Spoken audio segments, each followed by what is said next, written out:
Vamos estudar a palavra de Deus nesta noite, irmãos. Efésios capítulo 4. Você pode encontrar esse texto. Encontrando o texto, coloque-se em pé em reverência à leitura da palavra do Senhor.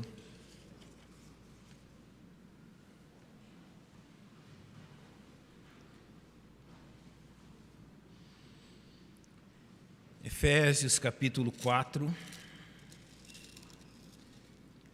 Eu vou ler os versos 17 a 24. Ouça com atenção o que diz a palavra de Deus. E digo isto e testifico no Senhor, para que não andeis mais como andam também os outros gentios na vaidade da sua mente, entenebrecidos no entendimento, separados da vida de Deus pela ignorância que há neles, pela dureza do seu coração, os quais, havendo perdido todo o sentimento, se entregaram à dissolução para com avidez cometerem toda a impureza. Mas vós não aprendestes assim a Cristo, se é que o tendes ouvido, e nele fostes ensinados, como está a verdade em Jesus, que quanto ao trato passado, vos despojeis do velho homem, que se corrompe pelas concupiscências do engano, e vos renoveis no espírito da vossa mente, e vos revistais do novo homem, que segundo Deus é criado em verdadeira justiça e santidade. Pai, nós temos Tua palavra aberta diante de nós, e esse momento, ele é especial a fim de que ouçamos a Tua instrução. Ajuda-nos, Pai, a aplicar esta verdade à nossa vida, que esta verdade preciosa liberte-nos de pecados que vêm tenazmente atuando sobre a nossa vida. Nos ensine a recorrer a Cristo e a depender dEle, a fim de que a nossa vida glorifique ao Senhor. Nós confiamos na ação do Teu Espírito nos ajudando e oramos em nome de Jesus. Amém. Podem se assentar, irmãos. Eu preciso começar dizendo o seguinte: talvez você considere que aquilo que nós lemos dos versos 17 a 24 tem muito pouco a ver com você ou nada a ver com você. Talvez ao ler esse texto, você imagine que não há nada nele que se aplique ao seu viver. Nós vamos além do verso 24, nós vamos até o verso 32. Não vou explicar verso por verso as questões particulares, mas mostrar de forma geral o ensino desse texto das Escrituras. E como eu disse, talvez você pense que muito pouco disso tem a ver com a sua vida. Mas nós não devemos enganar. Esse texto, ele fala a cada um de nós, e cada um de nós carece da instrução e da verdade que tem nele. E por que cada um de nós carece da instrução que tem nele? Por quem somos? Desde o dia em que conhecemos a Jesus Cristo como nosso Salvador, nós não somos mais aqueles que éramos antes de render nossa vida a Ele. Há um grande Deus agindo em tudo isso. Há um grande Salvador intercedendo por nós. Estamos neste mundo, mas não somos desse mundo. Estamos à mercê de tudo aquilo que ocorre nesse mundo, mas fomos chamados a sermos santos, como o nosso Deus é santo. É preciso que sempre os salvos sejam lembrados que eles não são mais um na multidão, que eles pertencem a Cristo, que eles foram comprados pelo sangue de Cristo, e que a vida deles precisa manifestar isso. Porque há dois grandes problemas aqui. Ou nós estamos muito enganados a respeito de quem somos, pensando que realmente conhecemos a Cristo, enquanto isso não é verdade. Ou estamos à mercê de sermos disciplinados por Deus, porque não estamos dando atenção a quem somos, e nem aquilo que Ele quer de nós. Eu vou iniciar pelo verso 19, demonstrando algumas verdades, e eu vou adentrar então ao princípio que Paulo quer nos ensinar nesse texto. Se você pode acompanhar-me a partir do verso 17, ele diz que ele testifica no Senhor, ou seja, é algo que ele recebeu do Senhor. E a instrução dele é: não andeis mais como andam também os outros gentios, ou seja, salvos em Cristo. Vocês não podem viver como os homens desse mundo que não conhecem a Cristo vivem. Vocês não podem ser intoxicados por esse mundo ao ponto de achar que tudo é semelhante. Que as pessoas que não conhecem e desprezam a Deus, e aqueles que entregaram sua vida a Cristo pela fé, são semelhantes em tudo.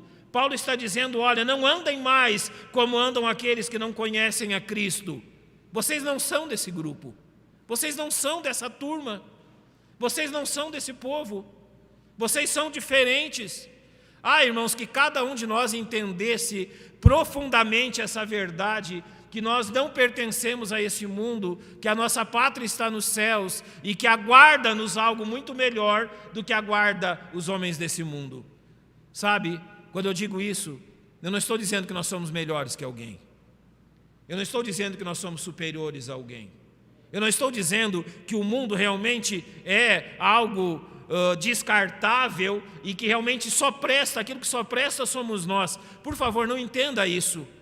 Nós somos pecadores e falhos como qualquer outra pessoa. Mas notem a diferença. O sangue vertido na cruz foi eficaz para nós. Nós cremos em Jesus. Nos arrependemos de nossos pecados. Realmente o recebemos como nosso único e suficiente Salvador. João disse, mas a todos quantos o receberam, deu-lhes o poder de quê? De serem feitos filhos de Deus, a saber, aos que creem no seu nome. Então a Bíblia diz que há só dois tipos de pessoas nesse mundo, vivos e mortos, aqueles que andam na luz e aqueles que andam nas trevas, aqueles que conhecem a Cristo e aqueles que o rejeitam. De que lado você está? Esta inicia-se como a grande questão. Ele vai, de certa forma, nos dizer como andam as pessoas desse mundo, na vaidade da sua mente, ou seja, a sua mente é vaidosa, pensa apenas em si mesmo, o seu entendimento anda em trevas, estão separados de Deus, eles não têm conhecimento de Deus, o coração deles é duro, eles perderam todo o sentimento no verso 19, e o que diz ali, se entregaram à dissolução para com avidez cometerem toda a impureza. Então aqui nós chegamos na grande questão prática de vida que separa os salvos das pessoas desse mundo. É a forma que nós encaramos o pecado. Está dizendo aqui que as pessoas que não conhecem Cristo se entregaram à dissolução. O que é a dissolução? A toda forma de impureza, realmente a toda forma de pecado. E está dizendo que eles têm avidez em cometerem o pecado.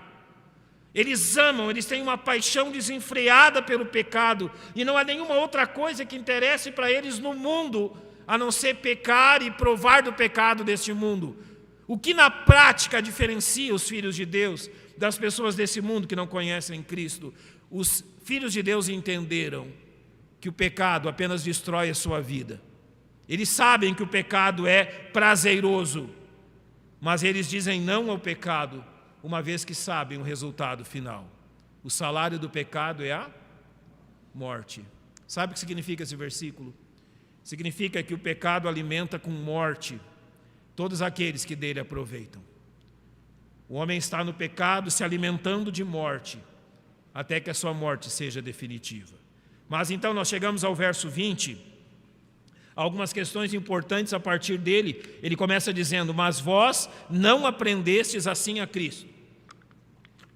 Ele está dizendo, olha, vocês não aprenderam a viver dessa forma, não foram instruídos em Cristo a viver dessa forma. Então ele diz uma coisa, se é que tendes ouvido e nele fostes ensinados, como está a verdade em Jesus. Ou seja, vocês não aprenderam isso. Os crentes são instruídos a viverem longe do pecado, longe daquilo que contamina a vida deles, que desagrada a Deus. Eles foram ensinados e instruídos a respeito da verdade em Jesus. E qual é esta verdade? Olha o verso 22. Que quanto ao trato passado, a nossa vida antes de conhecermos a Cristo, nós fomos despojados de um velho homem que se corrompe pelo desejo do engano, pela concupiscência do engano. Agora, Paulo cita algo que já aconteceu no dia em que nós conhecemos a Jesus Cristo. Nós somos despojados, literalmente, tiramos uma velha roupa. Foi tirado de nós uma velha roupa chamada de velho homem, ou seja, um homem completamente escravizado pelo pecado. Então, o que Deus fez conosco quando nos levou a Jesus Cristo? Ele tirou de nós um velho homem. Este homem foi crucificado e morto. E o verso 23 diz: e vos renoveis no espírito da vossa mente e vos revistais do novo homem. Então aqui ele não está dizendo algo que nós temos que fazer hoje. Ele está se referindo a algo que já aconteceu quando nós cremos em Cristo. Despidos de um velho homem e revestidos de um novo homem. Você conhece bem 2 Coríntios 5,17, não conhece? E assim, se alguém está em Cristo, o quê? As coisas velhas já passaram, eis que tudo se fez novo, novas criaturas em Cristo. A maravilha do Evangelho não é que ele reforma uma vida, ele começa tudo de novo. A maravilha do Evangelho é que ele pega alguém destruído pelo pecado e não reforma, não melhora aquilo. Deus começa tudo de novo. Você já percebeu como Deus, Ele tem a preferência, Ele tem a atitude de sempre agir assim? Mesmo depois de salvos, em tantas áreas da nossa vida, Deus nos dá a oportunidade de começar de novo. Sabe, quando alguém pensa que o seu casamento, e nós vamos logo tratar de casamento na escola dominical, e eu vou tratar desse ponto. Quando alguém pensa, quando crentes pensam que o seu casamento chegou ao final, que não há mais solução, que não há mais o que fazer, que não há mais nada a fazer a não ser separar-se, divorciar-se, a gente olha para Deus. Deus é um Deus que sempre nos dá a oportunidade de começar de novo. E começar de um jeito certo, de um jeito bom, de um jeito de acordo com a vontade dEle. Não só no casamento, você já percebeu isso? Nós estamos falando de criação de filhos, como isso também envolve a nossa criação de filhos. Às vezes a gente agiu errado tanto tempo em alguma coisa, e o que Deus nos oferece? Começar de novo. Estabelecer um novo padrão, um novo caminho. Como é bom ouvir isso da parte do Evangelho. Que o Evangelho não nos descarta, que o Evangelho não diz que não tem mais jeito, que o Evangelho não diz que não tem forma, que Deus diz que tudo pode ser começado de novo. E a nossa vida em Cristo começou de novo. Aquele que éramos antes e aquele que nos tornamos em Cristo não são a mesma pessoa. Nós temos que começar a falar nesse assunto de Paulo sobre esse ponto. Foi isso que Deus fez. Esta é a base de todas as coisas, de uma nova conduta. Por que Deus quer que você seja diferente? Por que Deus quer que você não ande segundo a forma de andar desse mundo? Porque Ele começou de novo. Porque Ele realmente apagou tudo que tinha para trás no dia em que você conheceu Jesus. Os seus pecados foram perdoados. Tudo aquilo que ocorreu antes foi perdoado. Todos os seus pecados foram perdoados por meio do sangue na cruz, do preço pago na cruz. E um recomeço se deu. Agora este recomeço, por mais que tenha se dado há 30, 20 ou 10 anos atrás, ele nos chama realmente a um novo comportamento. E aqui eu tenho que tratar do ponto em que Paulo, ele vai tratar neste ponto da dificuldade que nós enfrentamos nisso. E eu quero que você observe bem isso na sua própria vida. Há dois problemas nesse texto, há dois problemas que ele vai colocar para que nós entendamos isso. Eu quero explicá-los da seguinte forma, dividindo duas coisas. Depois que nós conhecemos a Cristo, nós temos duas dificuldades com as quais nós lidamos constantemente. A primeira delas se chama natureza pecaminosa. No dia em que você veio a Jesus, seus pecados foram perdoados, mas a natureza pecaminosa, o velho homem, que é a ligação com Adão e com este mundo, ele foi morto, ele não existe mais. Mas a velha natureza persiste. E mesmo depois de conhecer a Jesus, velhas falhas, velhas dificuldades e velhas fraquezas continuam ali. Deus te deu e fez de você uma nova criatura, mas enquanto você está neste mundo, Ele não retirou de você a velha natureza. Ela continua lá, como fonte de pecados, como fonte de dificuldades, como fonte de problemas, atingindo o nosso temperamento, nossa personalidade, as marcas que nos caracterizam. Nós vamos ver o que é preciso fazer com essa velha natureza, mas há uma segunda questão. Nós não temos apenas o problema da velha natureza, nós temos o problema dos padrões de pecado que nós estabelecemos na nossa vida. E agora então é disso que Paulo fala nesse texto principalmente. Aqui estão descritos todos ou muitos deles, os padrões de comportamento pecaminosos que nós aprendemos a ter. Então há a nossa velha natureza e há os nossos hábitos. Você já percebeu como nós nos habituamos a fazer uma coisa errada e depois é tão difícil consertar? Você já percebeu, vou usar um exemplo, que quando nós nos habituamos, como motoristas, como dirigindo nossos automóveis, se nós nos habituamos a um comportamento errado, que é tão difícil depois corrigir, isso se dá também na nossa vida. Sabe, há comportamentos, padrões que nós vamos aprendendo no nosso viver, que nós recebemos dos nossos pais, que nós vimos de outras pessoas, que nós reagimos diante das circunstâncias, mas nós praticamos algo por tanto tempo que depois é difícil mudar. O que o texto de Efésios 4 nos encoraja? A isso, a mudança, a abandonar velhos padrões. E é por isso que no verso 25 ele diz, por isso, ou seja, pela razão disto, ele vai nos demonstrar como é necessário essa mudança. Mas eu creio que é preciso aprofundar um pouco mais a diferença entre a natureza pecaminosa e os padrões de comportamento pecaminosos que nós herdamos. Olhando para a natureza pecaminosa, é aquilo que nós herdamos, não é dos nossos pais pecadores. A Bíblia deixa claro isso. Pecadores geram pecadores. Nossos filhos são pecadores. Nós somos pecadores. E nós possuímos uma natureza pecaminosa que não pode ser tirada de nós. Não, ela não pode ser erradicada, ela não pode ser modificada, ela não pode ser alterada. Só tem uma coisa que pode ser feito com a velha natureza. Ela só pode ser enfraquecida. Mas não tem outra coisa para fazer com ela.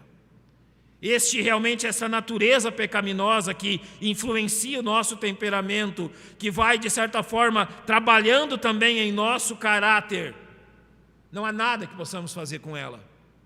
Nós simplesmente podemos fazer aquilo que Romanos 13:14 fala. Se você pode me acompanhar nesse texto, faça isso.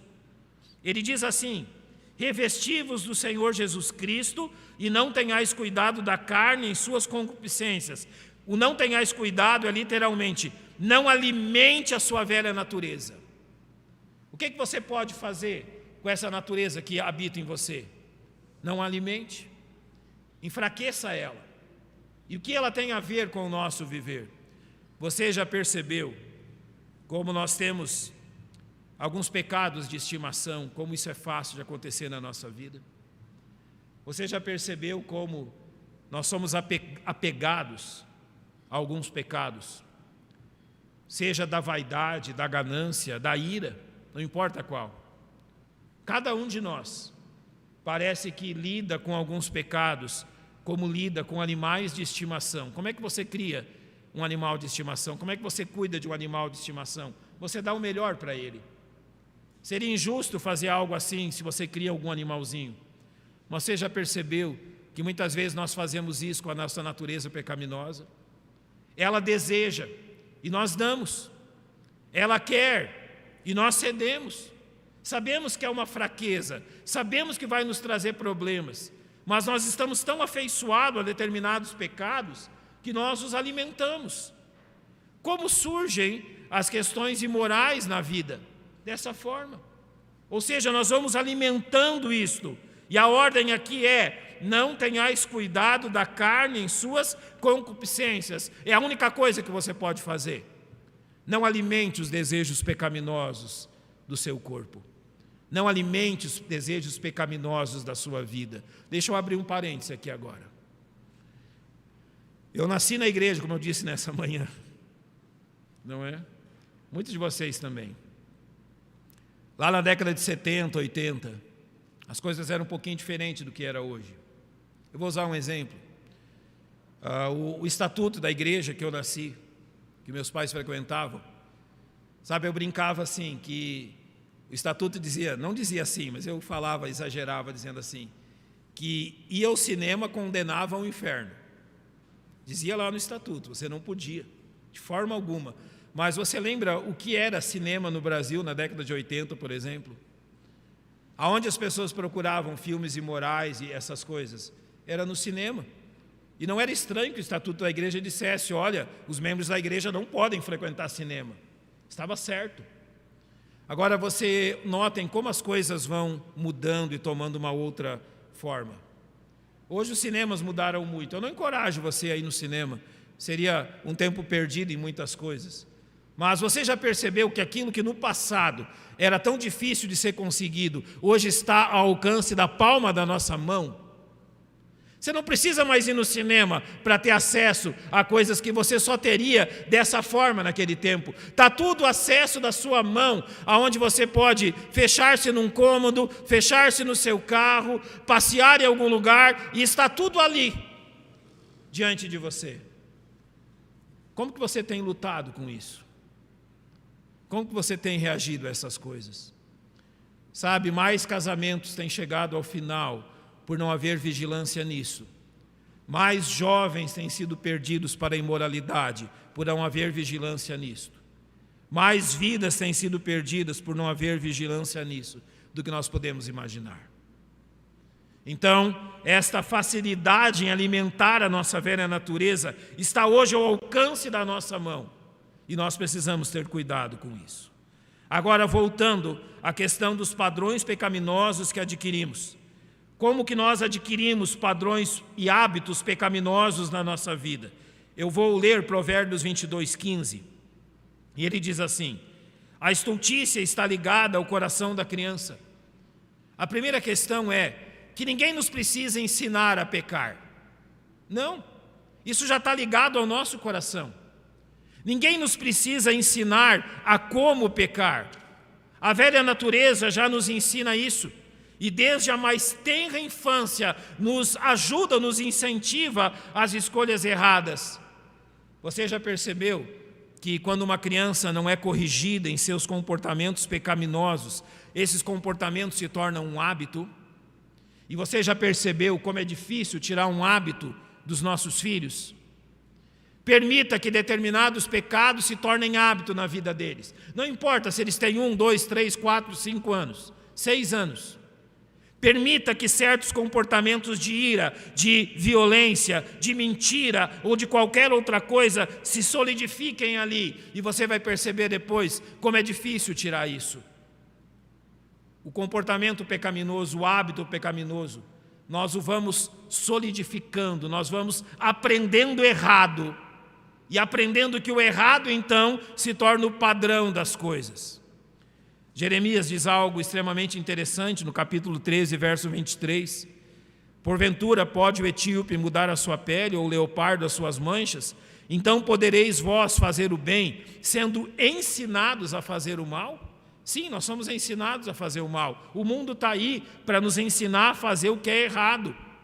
Há comportamentos que nós contraímos, que nós aprendemos os praticando, e a sociedade onde nós vivemos, ela está aí para isso, para nos ensinar comportamentos pecaminosos que, se não corrigidos, se tornam padrões na nossa vida. Eu não sei se você já andou com um motorista assim. Há pouco tempo atrás, eu andei com uma pessoa, não da nossa igreja, que toda vez que acontecia alguma coisa no trânsito, alguém ameaçava o fechar ou fazia qualquer coisa que ele achava que estava errado, ele buzinava. Nós andamos mais ou menos umas 2 quadras, ele deve ter buzinado umas 4 vezes. Nos 15 minutos do trajeto que nós andamos, eu não consegui contar quantas vezes ele buzinava, mas todas as vezes que alguém ameaçava algo que ele achava errado, ele metia a mão na buzina. Sabe o que é isso? Hábito. Acostumou-se a praticar isso, e como é difícil deixar de fazer isso. Eu quero usar o exemplo da igreja em Corinto e demonstrar-lhes como isso vai atingindo a vida dos crentes também. 1 Coríntios 6:10, se você pode me acompanhar, Paulo descreve aquilo que há na cidade de Corinto, dizendo: não erreis, nem os fornicadores, nem os idólatras, nem os adúlteros, nem os efeminados, nem os sodomitas, nem os ladrões, nem os avarentos, nem os bêbados, nem os maldizentes, nem os roubadores herdarão o reino de Deus. Sabe, isso aqui não é uma lista aleatória. Isso aqui é uma descrição do que era a cidade de Corinto. das suas principais características. Agora, quando você lê a primeira carta aos Coríntios, o que você percebe? Que as características da cidade eram copiadas aonde? Na igreja. Corinto era uma cidade imoral. Daí você chega no capítulo 5, você está lendo lá de um jovem que tomou como esposa a sua madrasta. E ninguém achou problema nenhum nisso. Eles acharam absolutamente normal, e Paulo teve que corrigi-los duramente. A adoração idólatra em Corinto era feita através da bebedice e da gula. Você comer até não suportar mais comer. Não há a ordem de celebrarmos a ceia. Sabe o que os coríntios faziam? Na ceia, eles se embebedavam e comiam até não suportar mais. Eles simplesmente copiaram o padrão do mundo e trouxeram para dentro da igreja. Sabe o que Paulo teve que falar para eles? O verso 11 diz: e é o que alguns têm sido. Então ele continua: mas fostes lavados, mas fostes purificados em o sangue de Cristo. Ele está simplesmente dizendo a eles: olha, vocês não podem copiar aquilo que tinha na vida antes de Cristo e continuar com tudo isso como se isso fosse normal. Não, irmãos, não é normal que um salvo em Cristo continue nas suas práticas pecaminosas, como se tudo isso fosse algo sem valor ou sem questão nenhuma. Não é normal que um cristão não se preocupe com o pecado na sua vida. Não é normal que um cristão não se preocupe com padrões pecaminosos. Não é normal que um cristão ouça uma mensagem sobre o pecado e não se preocupe com a presença desse próprio pecado no seu viver. Não, isso não é normal. Se somos habitados pelo Espírito Santo, nós somos chamados realmente a reconhecer aquilo que Deus quer de nós. Então nós temos que entender aonde está um dos principais problemas que nós enfrentamos em relação a isso. Eu quero que você vá comigo a Lucas capítulo 11. Eu quero demonstrar por que nós falhamos. Muitas vezes, quando nós estamos tratando de pecados que nós encontramos na nossa vida. Possivelmente, eu creio que isso acontece também com os irmãos. Nós percebemos na palavra de Deus que algo precisa ser mudado no nosso viver. Nós tentamos mudar, mas esses hábitos estão tão arraigados que nós não conseguimos mudar. Aquilo que o texto de Efésios 4 nos ensina é exatamente o que fazer para vencer isso. Mas eu vou usar o exemplo de Lucas 11, 24 a 26. Jesus disse: quando o espírito imundo tem saído do homem, anda por lugares secos buscando repouso, e não o achando diz: tornarei para minha casa de onde saí. E chegando, acha varrida e adornada. Então vai e leva consigo outros 7 espíritos piores do que ele, e entrando habitam ali. E o último estado desse homem é pior do que o primeiro. O que Jesus está nos ensinando nisso? O que ele está nos falando disso? Qual é o grande problema apresentado nesse exemplo? Aparentemente, quando diz que a casa está varrida e adornada, aparentemente tudo estava em ordem.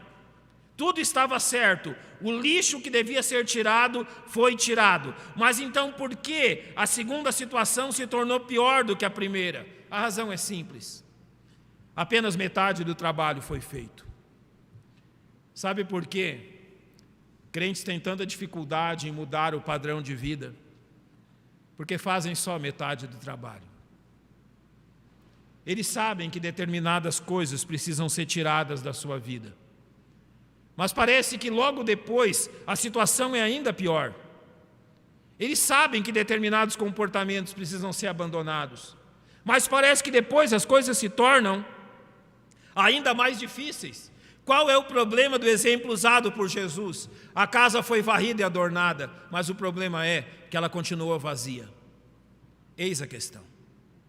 Não basta apenas limpar a casa. Ela precisa ser habitada pela pessoa certa.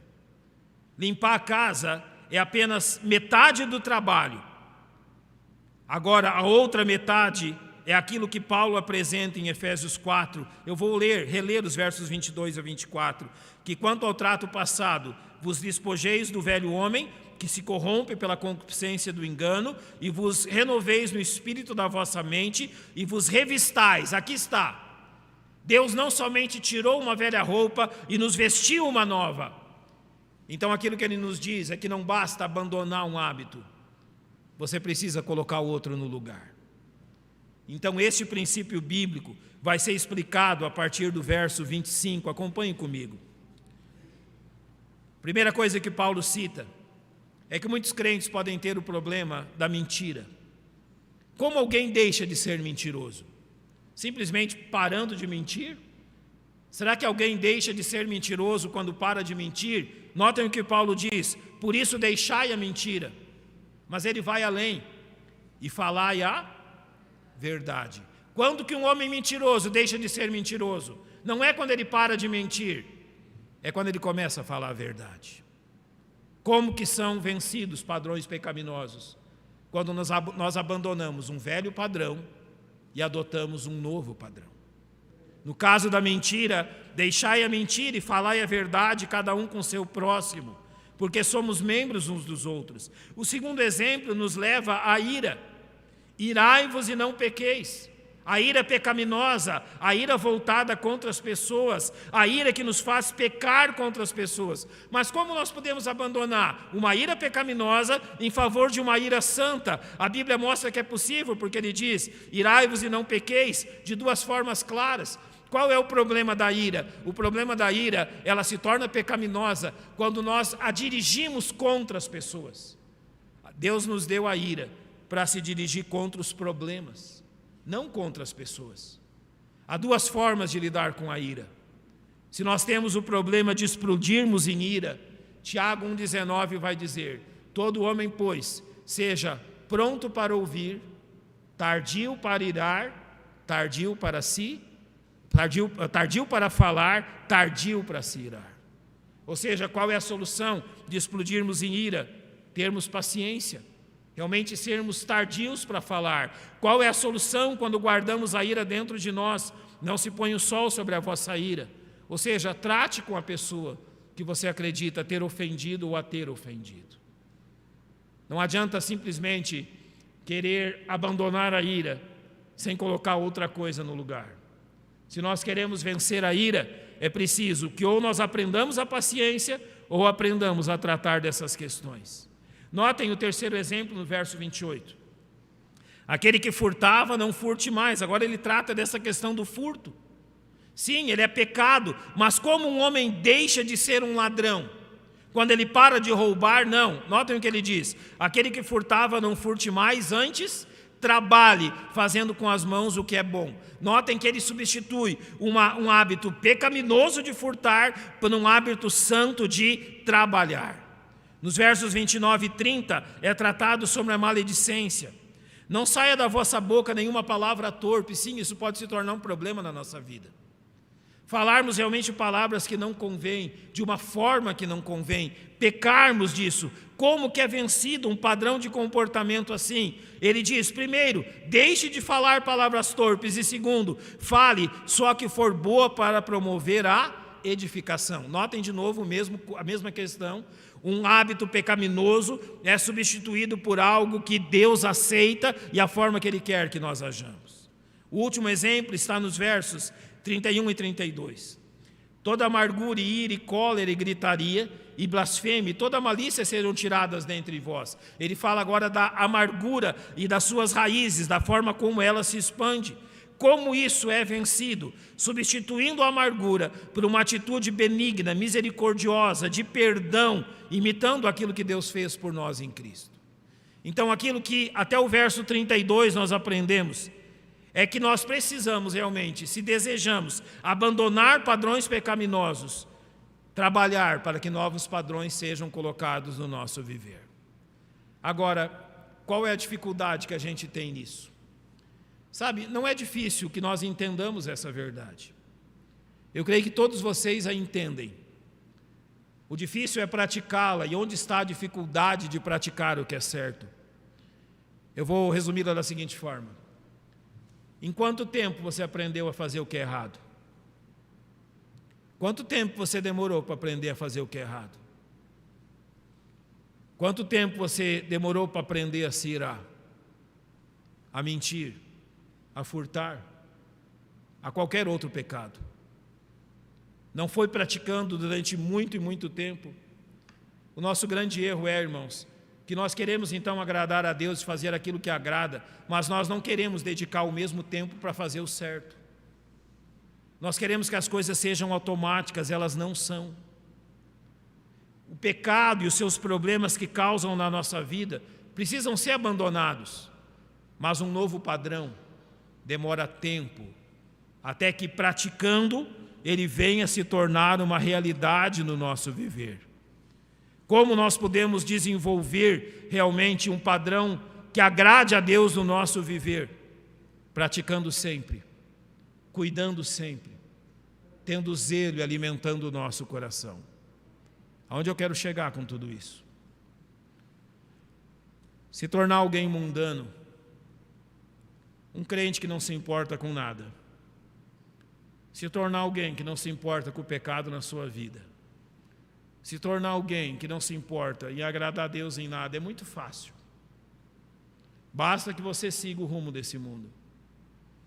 Se tornar alguém onde o pecado se torna regra, se tornar um crente muito aquém daquilo que Deus lhe chamou a ser, isso tudo é muito fácil. É simplesmente realizar o desejo do seu coração, o desejo desse mundo, e viver de acordo com o que esse mundo está fazendo.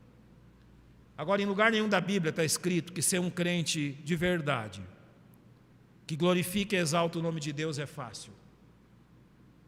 Não é fácil e nunca foi. E exige todo o nosso comprometimento. Agora, por que eu estou dizendo a você que você deve se comprometer com um tipo de vida que agrada a Deus? Por duas razões básicas. A primeira delas diz respeito ao maior engano desse mundo. Você já percebeu, ou você consegue imaginar, quantas pessoas nesse mundo se consideram salvas e não são? Quantas pessoas nesse mundo acham que estão caminhando para o céu, sendo que isso não é verdade? Estão confiados numa decisão que um dia tomaram, porque levantaram a mão num culto, porque fizeram uma determinada oração que foi dito a eles que fizessem, e foi dito a eles então que a partir dali tudo estava bem com eles. Sabe o que Efésios 4 nos pergunta? Aonde estão as evidências?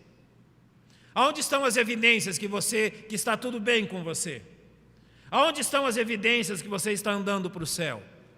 Aonde estão as evidências que você é um salvo? Aonde estão as evidências que confirmam que você conhece a Deus?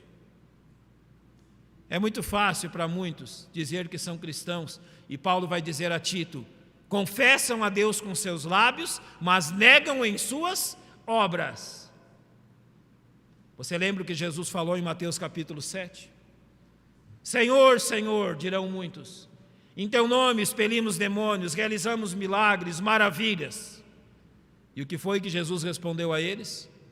Não vos conheço, apartai-vos de mim. Então preste atenção agora no que Jesus diz ao final: vós que praticais a iniquidade.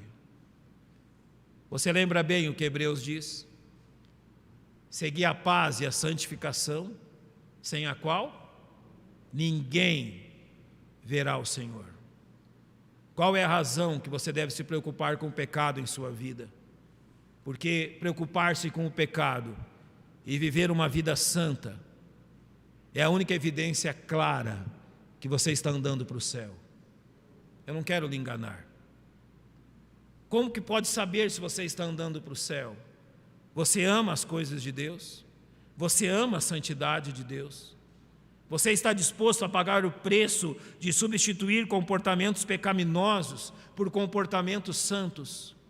Você realmente olha para o pecado e o chama de pecado e o reconhece como pecado e se preocupa pelo pecado na sua vida, ou tudo do jeito que está bom?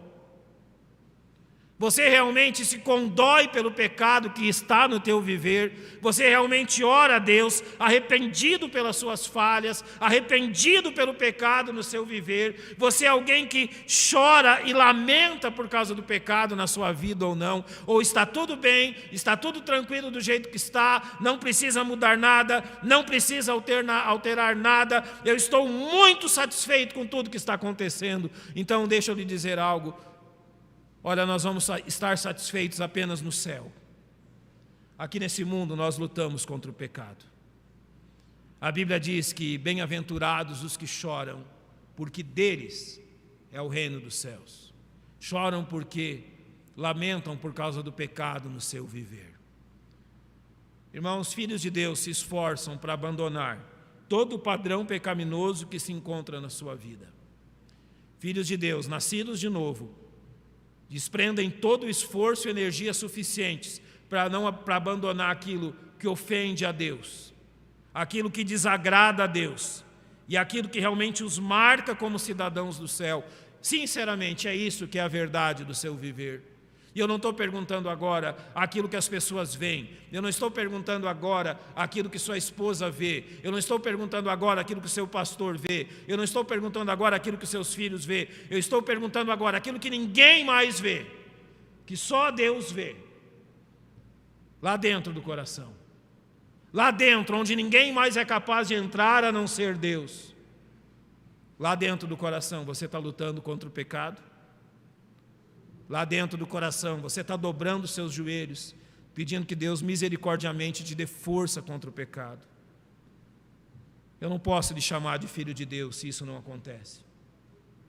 Eu não posso dizer a você, olha que bom que você está andando para o céu, enquanto você continua abraçando e amando o pecado na sua vida.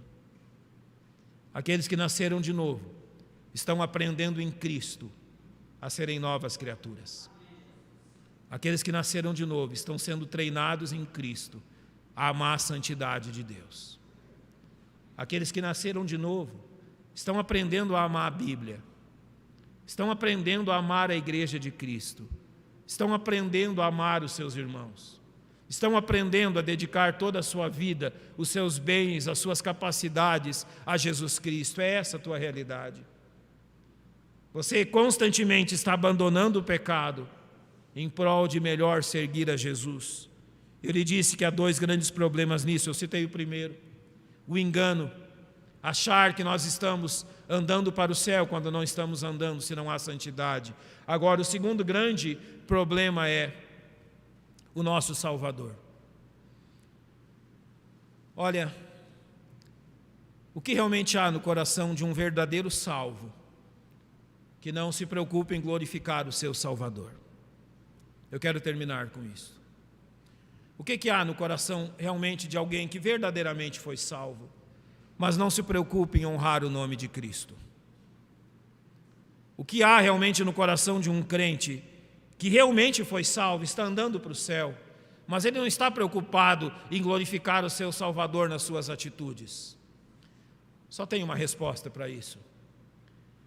Ele está permitindo que o mundanismo atinja mais o coração dele do que as coisas de Cristo. Podemos ser verdadeiramente salvos, mas permitir que o mundanismo controle tanto a nossa vida, que as pessoas simplesmente não conseguem enxergar Cristo em nós. Isso não devia acontecer. O nosso amor por Cristo e o nosso serviço a Ele devia realmente nos levar a uma fidelidade e uma dedicação a Cristo, que as pessoas deste mundo perguntariam realmente o que há de diferente na nossa vida. Você lembra bem de tantas vezes que Jesus falou, quando, por exemplo, ele cita os dons não repartidos, os talentos, sobre aqueles que escondem seus talentos e não se esforçam por eles, e sobre outras tantas questões que ele demonstra, como nós podemos simplesmente não glorificá-lo em tudo aquilo que ele fez por nós. A vida cristã é um chamado a viver para Jesus. A vida cristã é um chamado a amar Jesus Cristo, amar o seu nome, glorificá-lo em todas as coisas. Eu não posso te obrigar a isso. Eu não posso obrigar você a entender isso, mas eu posso dizer-lhe quão bom é fazer isso. Eu falei sobre dificuldades e problemas nessa manhã e como nós devemos olhar para Deus. Eu creio que não é só eu que passo lutas e problemas nessa vida, você também. Aonde está a solução dos nossos problemas? Em Jesus. Muito da nossa vida pode ser mudada, tudo pode ser mudado, quando nós realmente nos dedicamos a Cristo e a sua causa. Faça isso. É o caminho que Deus deseja para todos nós. Vamos fechar os nossos olhos, nós vamos orar.